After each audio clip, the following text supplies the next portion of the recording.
ಮಂಗಳೂರಿನ ವಿದ್ಯಾನಗರದಲ್ಲಿರುವ doctor M V Shetty institute of professional science and management ಹಾಗೂ ಮಂಗಳೂರು ಮಹಾನಗರ ಪಾಲಿಕೆಯ ಆರೋಗ್ಯ ವಿಭಾಗದ ಸಹಯೋಗದೊಂದಿಗೆ ಡಾಕ್ಟರ್ ಎಂವಿ ಶೆಟ್ಟಿ ಸಂಸ್ಥೆಯ ಸಮಾಜ ಕಾರ್ಯ ವಿಭಾಗದ ವಿದ್ಯಾರ್ಥಿ ವೃಂದದವರಿಂದ ಮಲೇರಿಯಾ ಹಾಗೂ ಡೆಂಗ್ಯೂ ವಿರುದ್ಧ ಜನಜಾಗೃತಿ ಮತ್ತು ಬೀದಿ ನಾಟಕವನ್ನು ಹಮ್ಮಿಕೊಂಡಿದ್ರು.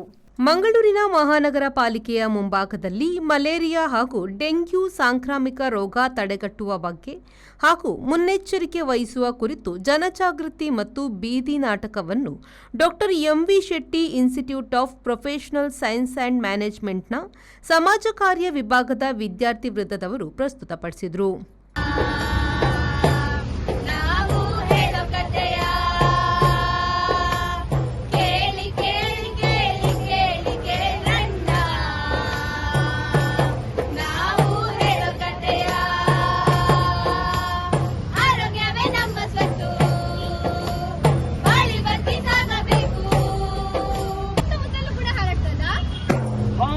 ಹೌದು, ಇದಕ್ಕೆ ಹಲವಾರು ನಿದರ್ಶನಗಳು ನಮ್ಮಲ್ಲಿವೆ. ಅದರಲ್ಲಿ ಒಂದು ನಿದರ್ಶನವನ್ನು ನೀವೇ ನೋಡಿ.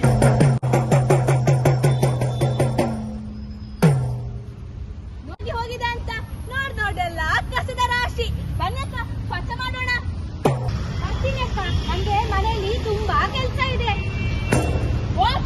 ಎಲ್ಲಿ ಕಸ ಬಿಸಾಕ್ತಿದ್ದೀರಾ? ಅಲ್ಲಿ ಕಸ ಹಾಕ್ಬಾರ್ದು ಅಂತ ಗೊತ್ತಿಲ್ವಾ ನಿಮ್ಗೆ? ನೀರಮ್ಮ ನಂಗೆ ಬಂದ್ಬಿಟ್ಲು ಹೇಳೋಕೆ. ಎಷ್ಟೋ ಜನ ಇಲ್ಲಿ ಬಂದು ಕಸ ಹಾಕಿ ಹೋದ್ರು, ಈಗ ಬಂದ್ಬಿಟ್ಲು ನಂಗೆ ಹೇಳೋಕೆ. ನೋಡಿ. ಈ ವೇಳೆ ವಿದ್ಯಾರ್ಥಿ ಅಕ್ಷಯ್ ಅವರು ಮಾತನಾಡಿ, ಮಂಗಳೂರು ನಗರದಲ್ಲಿ ಡೆಂಗ್ಯೂ ಮತ್ತು ಮಲೇರಿಯಾ ರೋಗ ವಿಪರೀತವಾಗಿ ಹೆಚ್ಚಾಗಿದ್ದು, ಜನತೆಗೆ ಜನಜಾಗೃತಿ ಕಾರ್ಯಕ್ರಮದ ಭಾಗವಾಗಿ ಬೀದಿ ನಾಟಕವನ್ನು ಆಡಿ ತೋರಿಸಿದ್ದೇವೆ ಎಂದರು. ನಮ್ಮದು doctor M V Shetty institute of professional sciences and ಮ್ಯಾನೇಜ್ಮೆಂಟ್ನ MSW ವಿದ್ಯಾರ್ಥಿಗಳು ನಾವು ಇವತ್ತು ಸಿಟಿ ಕಾರ್ಪೊರೇಷನ್ ಎದುರುಗಡೆ ಡೆಂಗ್ಯೂ ಹಾಗೂ ಮಲೇರಿಯಾ ವಿರುದ್ಧದ ಜನಜಾಗೃತಿ ಕಾರ್ಯಕ್ರಮದಲ್ಲಿ ಬೀದಿ ನಾಟಕವನ್ನು ನಾವು ಆಡಿ ತೋರಿಸಿದ್ದೇವೆ. ಇಂದು ಮ್ಯಾಂಗ್ಳೂರಿನಲ್ಲಿ ಡೆಂಗ್ಯೂ ಮತ್ತು ಮಲೇರಿಯಾ ರೋಗ ಅನೇಕವಾಗಿ ಹರಡ್ತಾ ಇದೆ. ಅದಕ್ಕೋಸ್ಕರ ನಾವು ಇಲ್ಲಿನ ಜನರಿಗೆ ನಾವು ಜನಜಾಗೃತಿಯ ಕಾರ್ಯಕ್ರಮವಾಗಿ ಬೀದಿ ನಾಟಕವನ್ನು ಆಡಿ ತೋರಿಸಿದ್ದೇವೆ. ನಮ್ಮ ಈ ಒಂದು ಪುಟ್ಟ ಪ್ರಯತ್ನಕ್ಕೆ ಬೆಲೆ ನೀಡಬೇಕಾಗಿ ಪ್ರತಿಯೊಬ್ಬರಲ್ಲಿ ನಾವು ಕೇಳಿಕೊಳ್ಳುತ್ತಿದ್ದೇವೆ.